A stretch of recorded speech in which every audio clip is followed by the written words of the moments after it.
Hello, good afternoon, dear students. Welcome to the next lecture of Fundamental of Systematics. In the previous four lectures, we have studied different types of taxonomic keys along with their merits and demerits.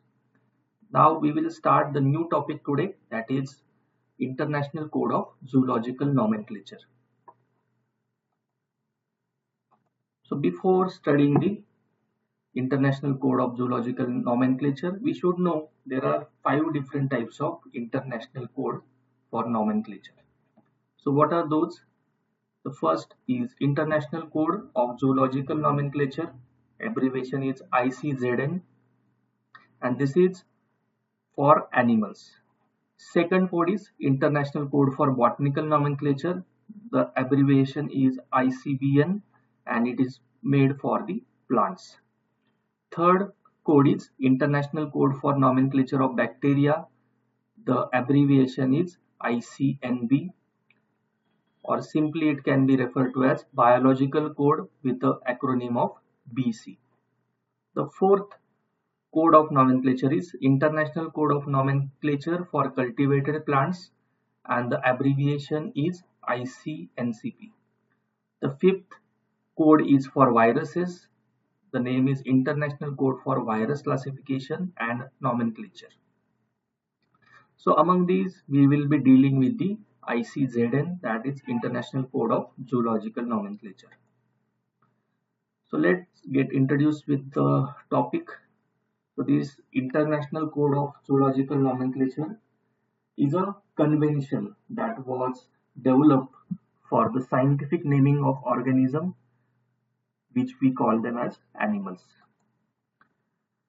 So it is known as with the abbreviation of ICZN code because the nodal organization, that is International Commission on Zoological Nomenclature, so it has developed this, so based on which this abbreviation was created.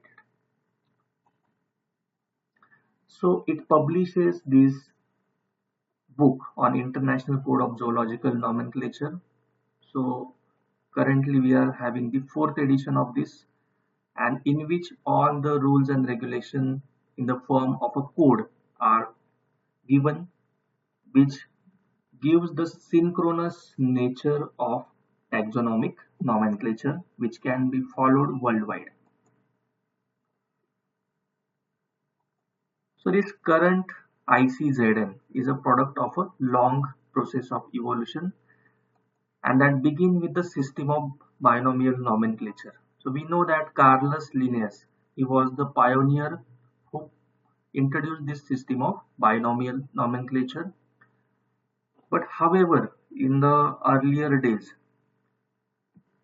different taxonomists who are working in different parts of the world, they are not connected with each other, and there used to appear different name for the same organism. Okay, so there used to be ambiguity in the name of organism. So there required the need for a common system of nomenclature. Okay, so for this, set rules of naming animals, and if there occurs any conflict for the different name for the same animal, so as to resolve that problems, this International Code of Zoological Nomenclature was established.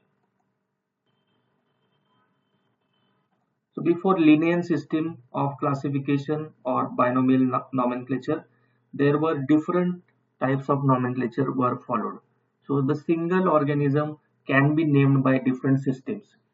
So to avoid this wrong system of ambiguity, whatever taxonomists who worked later on, they followed the common system, that is the Linnaean system of taxonomy and nomenclature.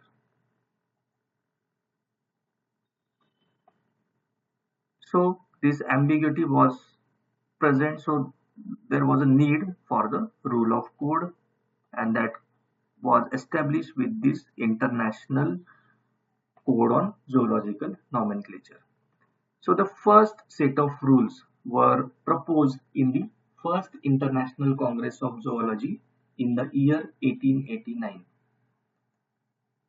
So if we see this brief history of development of ICZN, in late 1830s, zoologists felt that there is a need of standardization of name given to the animals because in different part of the world, different taxonomists are working and the same animal can be named by different names.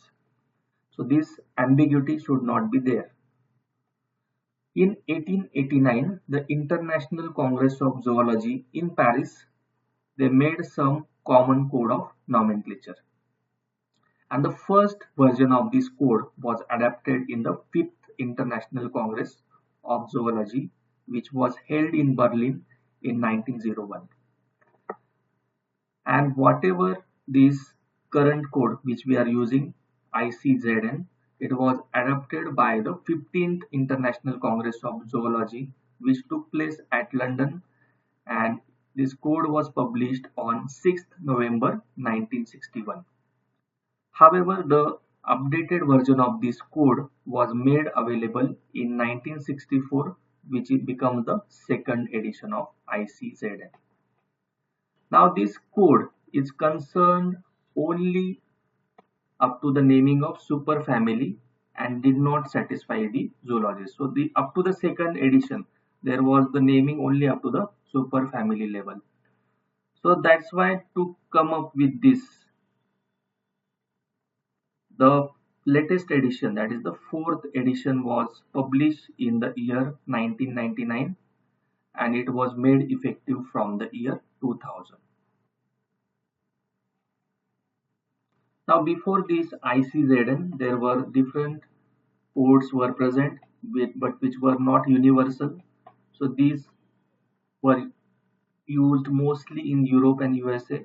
So three such codes were present, that is Stickland code, which was presented in Berlin in 1842, then Doll code, which was used in USA up to 1877, and third code was Deauville's code, which was used or proposed first in France in 1881.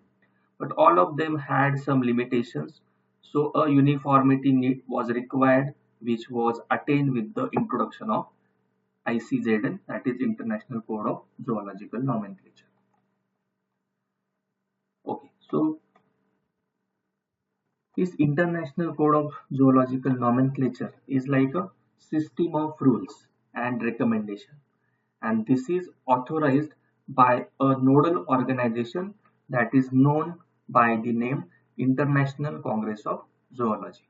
Okay, so the International Congress of Zoology is the nodal organization which sets the rule and recommendation for the ICZN.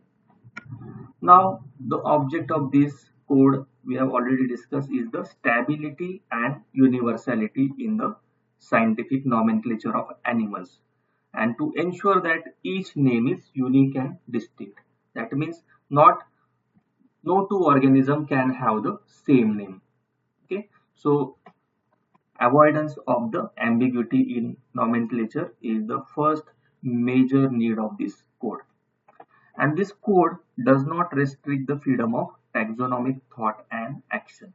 That means the taxonomists have their own freedom to give the name to the organism, but at the same time it is ensured that there is no conflict. That means no similar name is used again. Okay, so this code or these whatever rules which are made with the help of ICZN, they regulate how names are correctly established in the frame of binomial nomenclature, which name must be used in case of any conflict. So what are these conflicts? We'll see in the upcoming slides, and how scientific literature must cite the names of the animals. So these are the basic framework for or the rules which are followed during the ICZN framework. Yes, now we come to the nodal governing bodies for this. So International Congress of Zoology is the important legislative body or nodal body which adopts the whatever changes that could be done in the ICZN. So it is done by voting the constitution and proposals which are put forward before the commission. Now this is followed by the International Commission on Zoological Nomenclature. Now this is the judicial body which is elected by the members of International Congress of Zoology, and it protects the code which is established, and it helps to carry out all the actions if any dispute is there, or the proper implementation of the code which is developed. And there are amendments done time to time which are done by this commission, that is International Commission of Zoological Nomenclature. Now what is mean by amendments? Whatever new rules or regulations that can be added, that is done by this nodal organization. Now what are the salient features of this code? So this code, which was firmly established by the second edition of this in 1964, it consists of the preamble. There are 86 articles, there are 5 appendices, a glossary and a detailed index, which is published parallelly in English as well as in French language. So it is published in 2 languages, that is English and French, and this is the structure of the code. Now the starting date of the code is considered as 1st January 1958. Why? Because whatever system adopted is based on the binomial system of nomenclature proposed by Carolus Linnaeus in his 10th edition of the book Systema Naturae. Okay, so that's why the starting code of the date of the code is decided as 1st Jan 1758. Now we come to the final part, that is principles of ICZN. So there are a set of principles which are proposed and needs to be followed while using this code established by ICZN. So the first principle of ICZN is principle of binomial nomenclature. Second principle is principle of priority. Then comes principle of coordination. Then principle of first revisor. Then principle of homonymy. And finally the principle of typification.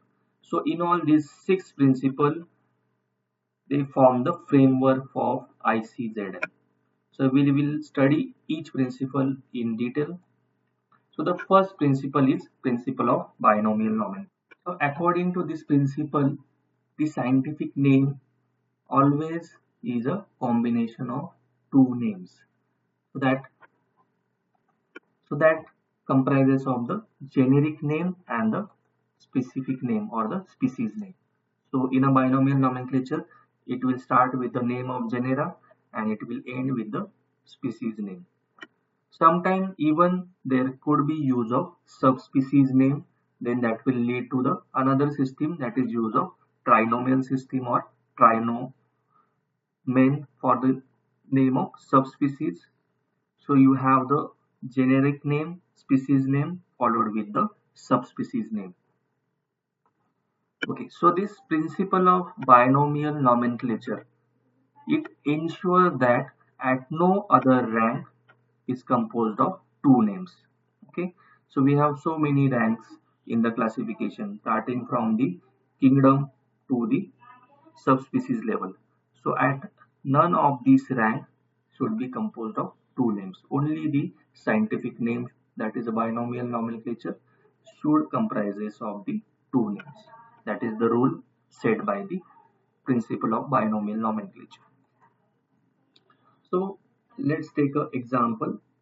So for example, the name of a organism is Giraffa campylopardis. So where this Giraffa is the genus name and Campylopardis is the species name.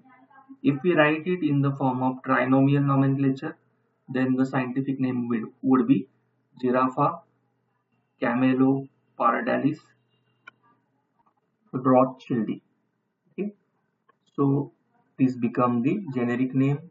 This is the species name and this is the subspecies name. So this is nothing but the rule of binomial nomenclature or the principle of binomial nomenclature. Okay. Then we come to the second principle, that is known with the name principle of priority. So as the name suggests, there is a priority. So what is this priority? So according to this principle, correct formal scientific name is the oldest available valid name.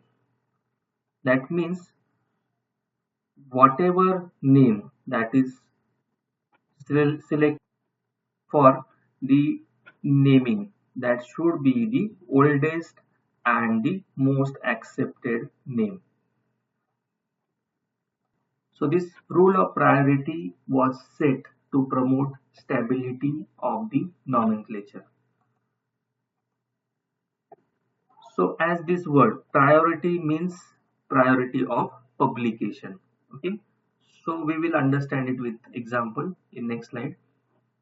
So suppose when more than one correct name is available for particular taxon, the valid name should be considered which is the earliest legitimate name given to that particular taxon.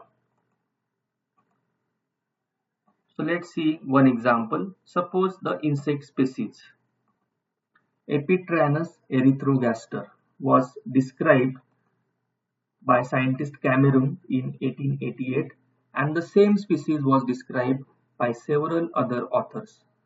So this same species by different names was given by different scientists in different years. So under such condition, which name should be considered for that particular species? So to avoid this ambiguity, the rule or the principle was set कि whichever name was the appropriate name and which was given earlier or which was published earlier, that should be considered for that particular animal. So in this example, since Cameron's name is the earliest legitimate name, so this is become the accepted valid name.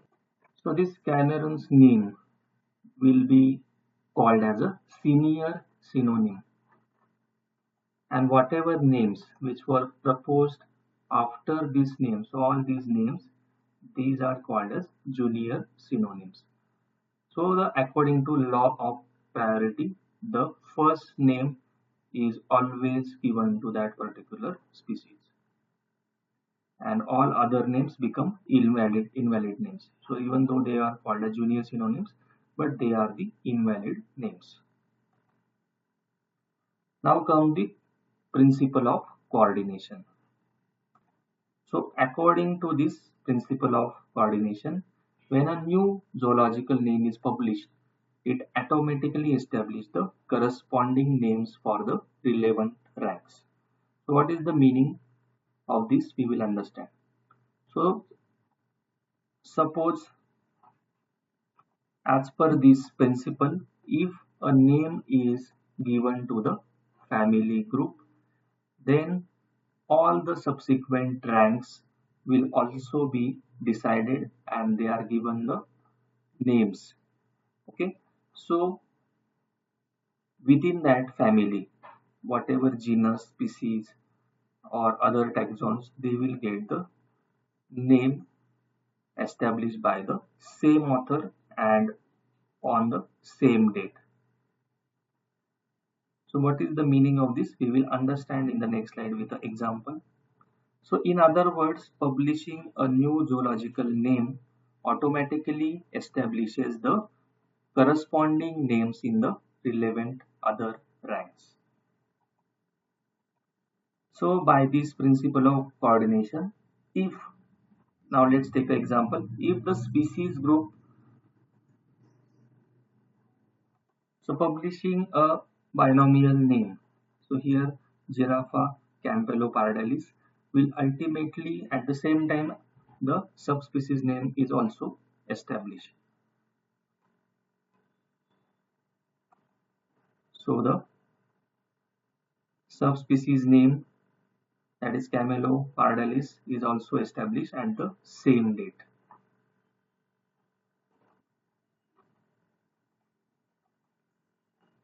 So again, if we can summarize, the family name or publication of the name of family will ultimately result to the naming of the other ranks like subfamily, superfamily. So for example, the family name, if it was established as Giraffidae, then the names for the superfamily like Giraffoidea and subfamily Giraffini, these names are also decided on the same date on which this family name is given, as well as like the name of the subgenus or genus can also be decided, or rather they are decided on the same day. Now here it becomes immaterial if there is actual taxon to which this name applies or not. That will not be considered. So for example, we'll take another example. If a new family is published, so like this is the name of family Exinidae, which was given by scientist Burrington in the year 2011. So by principle of coordination, the name for superfamily is also given like Exoidea, subfamily name Exini, tribe name as well as subtribe name. These are all defined on the same day. So even though Burrington is only talking about the family, he is not talking about these levels, but these names are defined on the same day. Now if another author comes along later and decide to discuss the subfamily, even though he had never been formally discussed before this point, it will be considered to be Exini Burrington 2011 by the principal because he was the first who has given the name. Okay, now come the next principle, that is principle of first revisor. So according to this principle can be applied in case of conflict between published names.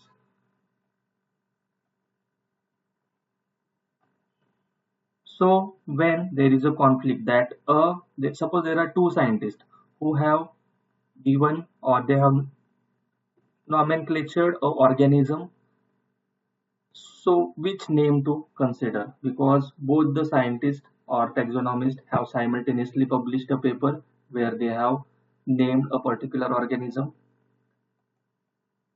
Then there comes a rule of precedence. So according to this, the first published name should be followed.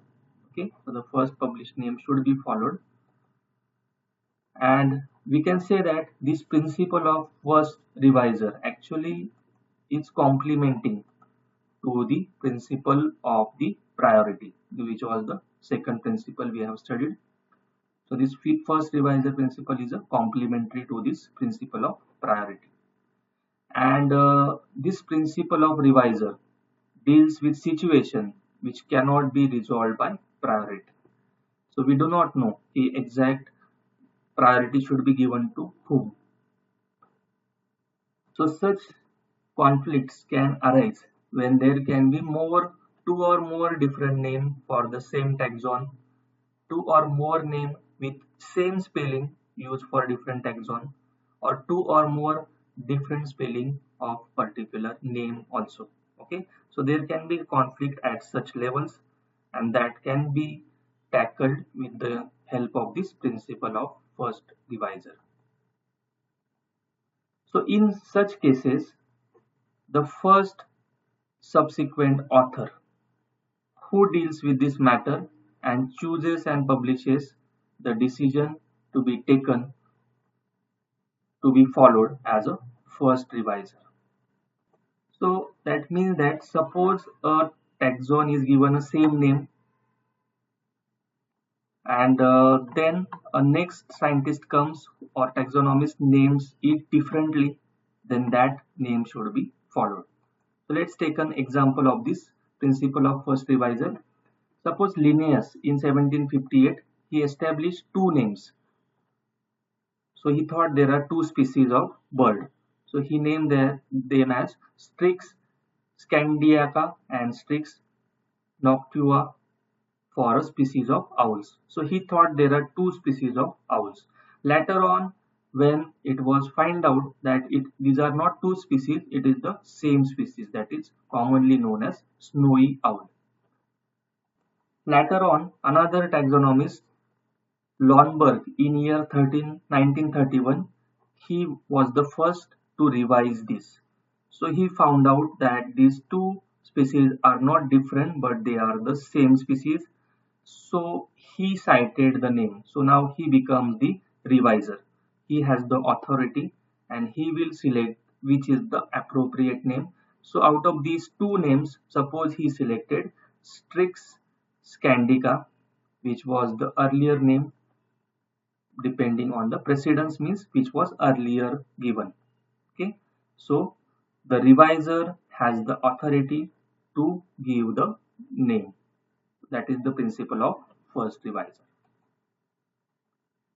Now we come to the principle of homonymy. So if you understand the literal meaning of word homonymy, that means homogeneous naming. So when the nomenclature of any animal is done, according to this principle, name of each taxon must be unique. Okay, so there should not be ambiguity. The same spelling or same name cannot be used for the different animal. So one must not replicate or duplicate it for any other family, group or species. Consequently, the name that is junior homonym must not be used as a valid name. So we have understood what is meant by this junior homonym. So these are the subsequent names which are given to the same organism. So these are not the valid names. It also means that one animal name in one particular spelling may be used only once in that group. In that same group, that same spelling cannot be used again.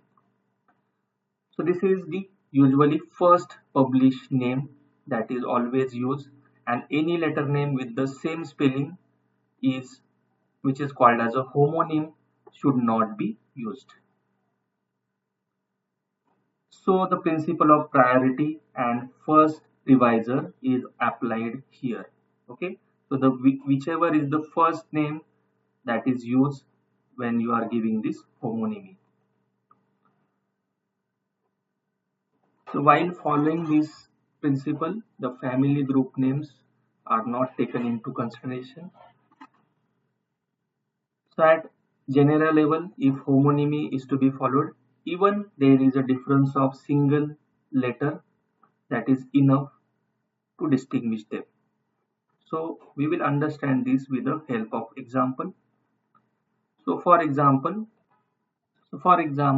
this genus name Argus was used for different group of animals.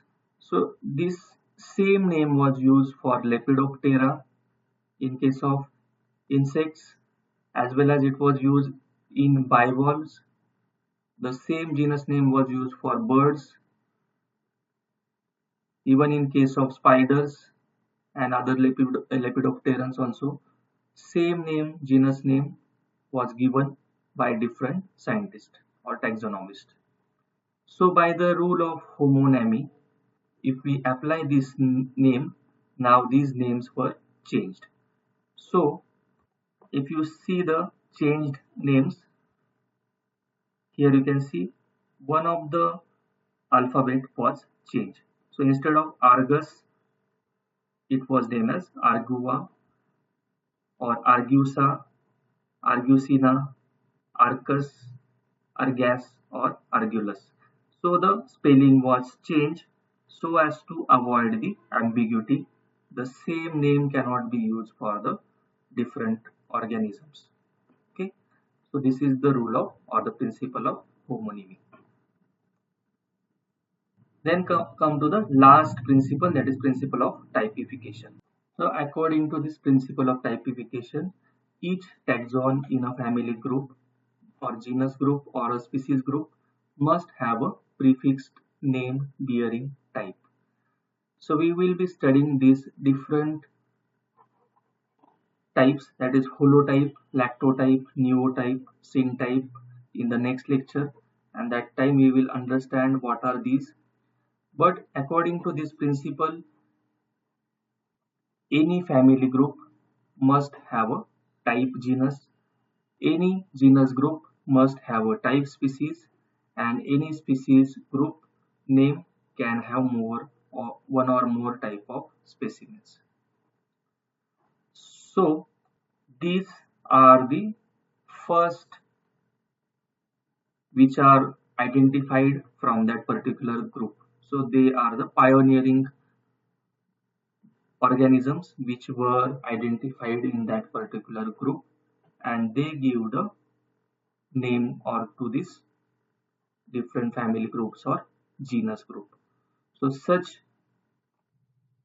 group of animals will form type genus or type species. So this is all about principle of typification. So with this we conclude today's lecture.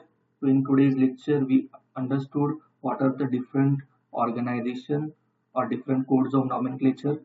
From that we have discussed the International Code of Zoological Nomenclature, abbreviated by the name ICZN. Then we understood what are the nodal organization which are working for the same. How is the structure of this ICZN? Then we understood the different principles which are followed in the working of this ICZN. So with this we conclude today's lecture. Thank you for your patience here.